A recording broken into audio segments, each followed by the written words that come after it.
Okay, I'll just show you how to pair a mobile to the Bluetooth audio system in this 2014 Volvo V60. So first of all, we make sure that Bluetooth is on like so, and then we're looking out at the bottom here. Over to the system, you've got radio, media and telephone there. So if we click on telephone, click telephone, no phone connected, and you've got OK to connect there. So click the OK button, search for new phone, again click OK. Searching for Bluetooth devices.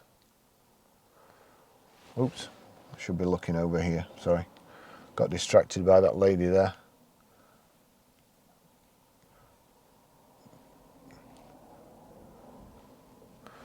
There we go.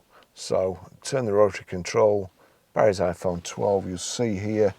Just watch the screen over here, click OK. Connect for phone, click connecting. There you go. Does the numeric passkey match? Yes, so we'll click pair there and OK there.